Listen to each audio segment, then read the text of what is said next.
여러분, 혹시 하루를 보내는 게 힘들다고 느껴본 적 있으신가요? 밤새 푹 잔 것 같아도 하루 종일 피곤하다고 느껴보신 경험은 직장인이 아니라 학생이라도 대부분 있으실 거라고 생각합니다. 우리는 피곤함에 너무 익숙합니다. 매일 일하다 보면 앉아있는 시간이 길어지는 데다가 업무 스트레스도 있고 운동 부족이기도 해서 기운이 없는 거겠지, 이런 생각해 보신 적 있으세요? 저는 제가 그래서 피곤하고 기운이 없다고 생각했습니다. 그러다 암 환자로 판정받고 수술을 하게 되었습니다. 저는 신장암 4기 환자로 5년째 투병 중인데요. 우선 결론을 먼저 말씀드리면 저는 암 환자가 되기 전에 나타난 증상으론 과한 피로함, 급격한 체중 감소, 물리적 통증이 있었습니다. 그 당시에는 증상인지 몰랐는데 이제 와서 생각해보면 아프다는 신호였는데 제가 알아채지 못한 것 같아요. 이 영상은 암 환자가 되기 전에 저에게 있었던 제 신체적인 증상들을 공유해 보려고 합니다. 저는 스스로 건강한 편이라고 생각했어요. 운동을 그렇게 잘하거나 좋아하진 않았는데 뭐 어쩌다 보니까 전공이 체육인 덕분에 남들보다 조금은 더 몸을 움직여야 했습니다. 학년이 올라가고 또 졸업을 하고 직장인이 되면서 이제 점점 운동이랑 멀어졌어요. 어쨌든 저는 전공과 전혀 다른 일반 회사원이 되었습니다. 첫 번째 직장은 마케팅 대행사였는데요. 퇴근을 자정 무렵에 하거나 뭐 새벽 3시에 하거나 아니면 아침까지 완전히 밤을 새는 날도 있었어요. 저는 경기도에 살아가지고 새벽에 퇴근했다가 아침까지 다시 서울로 출근하는 게 너무 힘들어서 월요일 출근할 때 여벌의 옷을 가지고 와서 회사 근처 사우나에서 자면서 금요일까지 버텼다가 금요일 날 퇴근했던 경험도 있어요. 그렇게 해야 조금이라도 더 잘 수 있었거든요. 그렇게 매일 서류랑 씨름하는 일반적인 회사원이었습니다. 그리고 나서 이직을 여러 번 하게 됐고 마지막은 제약회사에서 영업사원으로 근무를 했는데요. 제가 그때 영업사원으로 일하면서 1년에 한 11만 킬로 정도 운전을 했어요. 그렇다 보니까 앉아있는 시간이 되게 길었습니다. 근데 그 무렵에 허리가 좀 아팠는데 이제 너무 오래 앉아 있어서 그런가? 뭐 디스크인가 싶을 정도로 되게 찌릿찌릿한 통증들이 있었어요. 그리고 좀 쉽게 피곤해졌던 것 같습니다. 보통 하루를 마치고 이불에 들어가면 이제 피곤하다, 이제 자야지, 이런 정도였는데 어느 순간부터 점점 이불에 들어가기도 전에 이렇게 방전이 되는 듯한 기분이 들었어요. 그래서 이제 나이가 점점 들어가는데 이제 운동을 너무 안 해서 그런가? 이런 생각이 들어서 뭐 운전하다 중간중간 스트레칭도 하고 뭐 아침 저녁으로 그때부터 조깅도 하면서 몸을 좀 움직여야겠다고 생각하고 운동을 했는데요. 이제 운동을 하면 실제로 좀 기운이 좀 나기도 하고 또 땀도 흘리니까 기분도 좋고 해서 좀 살도 조금 빠지기 시작하더라고요. 한 88kg에서 한 95kg 사이 정도 됐던 것 같아요. 근데 이제 달리기를 하면서 이제 점점 빠지더라고요. 역시 운동을 꼭 해야겠네, 이런 생각을 했습니다. 그 당시에 제가 제약사 영업사원이라 의사 선생님들을 만나는 게 하루 일과인데요. 저를 되게 잘 챙겨주시고 좋게 봐주시던 의사 선생님 한 분이 계신데 어느 날 이제 호영아, 안색이 너무 안 좋고 살이 자꾸 빠지네, 어디 아픈 데 있니? 이렇게 물어보시는 거예요. 그래서 제가 아니에요, 저 달리기해서 그런 것 같아요, 건강합니다, 이렇게 말씀드렸어요. 그런데 계속 살이 빠지니까 이렇게 막 누워보라고 하고 촉진도 해주셨거든요. 특이사항은 없는 것 같다, 이렇게 말씀하시면서 이제 젊은 친구가 이렇게 살이 빠지는 건 이제 첫 번째로는 갑상선의 호르몬 변화, 두 번째로는 당뇨, 세 번째로는 암인데 젊으니까 암은 아닌 것 같고 검사를 좀 해보는 게 좋겠다 하시더라고요. 그래서 검사를 이제 받아보겠다고 이제 말씀은 드렸는데 일하다 보니까 시간이 없어서 이제 진료를 받지는 못했어요. 이게 엄청 말이 안 되는 게 매일 병원에 가는 게 1인 직업인데 병원 갈 시간이 없더라고요. 이게 저의 게으름이 제 병을 키운 것 같아서 나중에 이 부분이 조금 아쉽더라고요. 이때 바로 병원만 갔어도 이제 4기까지는 아니지 않았을까 생각하는데 뭐 후회해봐야 달라지는 건 없으니까요. 대신 여러분들은 이런 실수를 하지 않았으면 합니다. 어느 순간 정장이 커지고 뭐 시계가 헐렁거리더니 나중에는 구두까지 커지더라고요.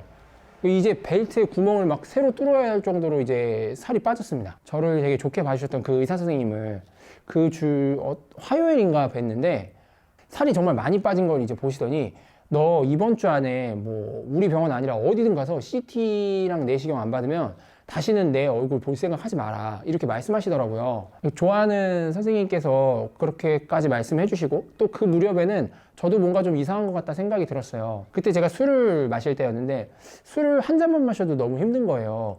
보통 숙취가 자고 일어나서 다음날 아침에 느껴지잖아요. 근데 아직 술을 마시는 중인데도 숙취가 오는 기분이고 숙취도 보통 전날 마시면 다음날 점심이나 뭐 저녁까지는 괜찮아졌는데 이게 막 이틀에서 3일씩 컨디션이 막 엉망이 되더라고요. 그리고 지금 생각해보면 이때 자다가 한번 갑자기 왼쪽에 가슴이 너무 아파가지고 깼던 적이 있었어요. 그때 정말 아파서 막 119 전화해야 되나? 막 움직이지 못하겠는 거예요.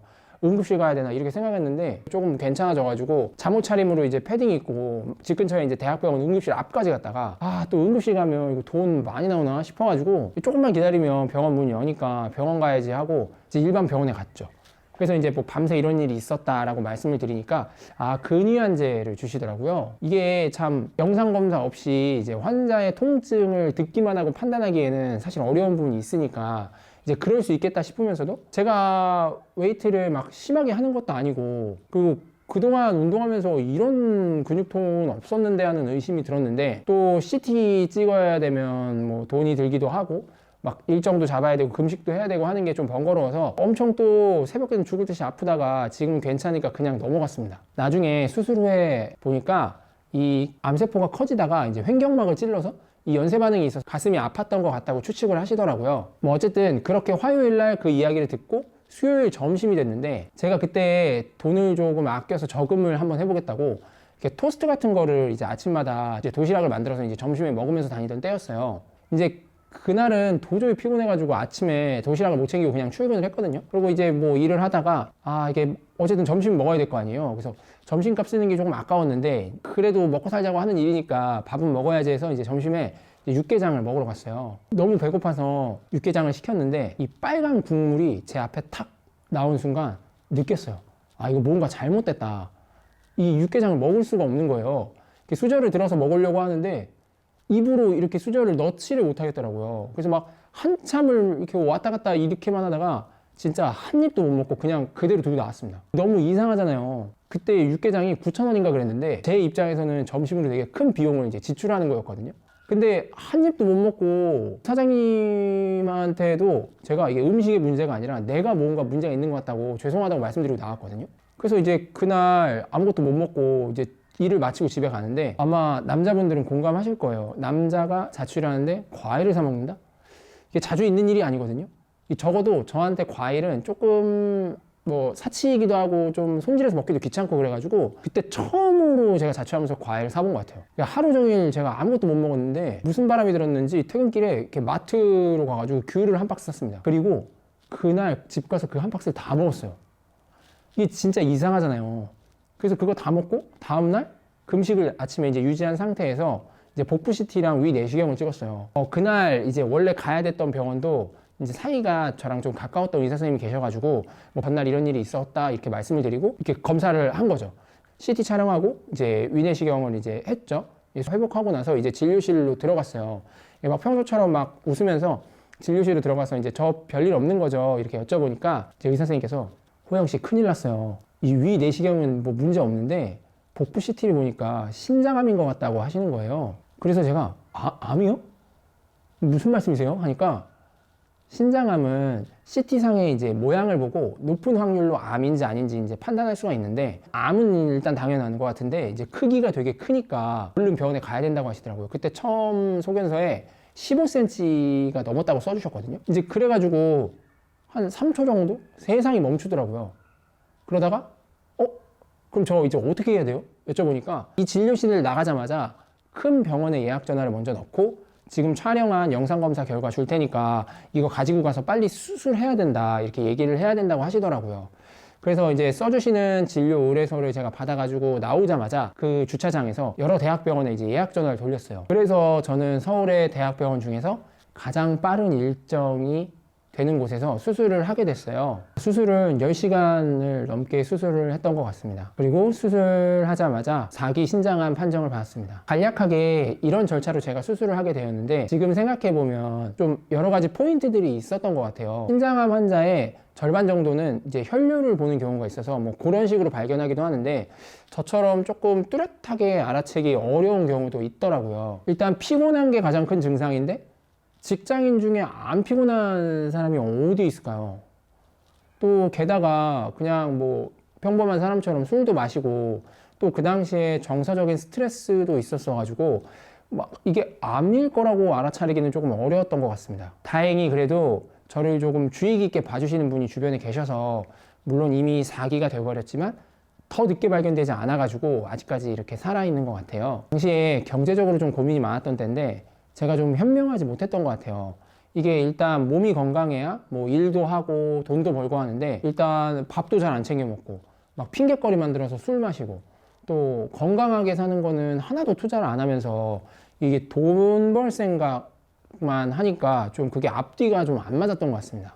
이 건강한 게 가장 먼저 선행이 돼야 되는데 제 소중한 거를 되게 등한시한 벌을 제가 받는 것 같아요. 아무튼 그 뒤로 저는 주변 사람들이 과한 피로감, 뭐 급격한 체중 감소, 뭐 물리적 통증 이런 증상이 보이면 이렇게 영상 검사를 이제 해보기를 권하게 되더라고요. 만약에 이제 돈도 쓰고 시간도 쓰고 이런 검사를 받았는데 뭐 전혀 문제가 없으면 마음이 너무 편해서 그때부터 다행인 거고, 만약에 어떤 문제가 있어서 아프다고 하면 어쨌든 빨리 발견해서 치료를 해야지 어떤 조치를 취하니까요. 이게 물론 사람마다 다르지만 뭐 만약에 신장암도 1기에 발견하면 예후가 나쁘지 않은 편이라고 이제 통계적으로 그렇게 나온다고 하더라고요. 저는 아프기 전에 이런 신체적인 증상들이 있었는데요. 그 무렵 정서적인 증상들도 있었는데 그것도 나중에 한번 기록해 보면 좋겠습니다. 요즘에 가을이 찾아왔는지 하늘이 쾌청하고 햇살이 진짜 따사로운데요. 아마 며칠만 지나면 또 금방 추워질 것 같아요. 제가 아프고 나서 날씨의 영향을 되게 많이 받는 것 같아요. 날씨가 좋은 날은 제가 환자인지 뭔지도 모르고 그냥 마냥 기분이 좋더라고요. 아프기 전에는 뭐 비가 오던지 눈이 오던지 뭐 바람이 불던지 뭐 그냥 아무런 그런 날씨에 대한 감정의 변화가 없었거든요. 근데 아프고 나니까 별게 다 되게 행복하고 기분이 좋습니다. 여러분은 가진 걸 잃지 않으시고도 이런 삶에서 오는 작은 변화에서 행복감을 느끼시는 날들을 보내시면 좋겠습니다. 오늘도 시청해 주셔서 감사하고요. 오늘은 여기까지 하겠습니다. 감사합니다.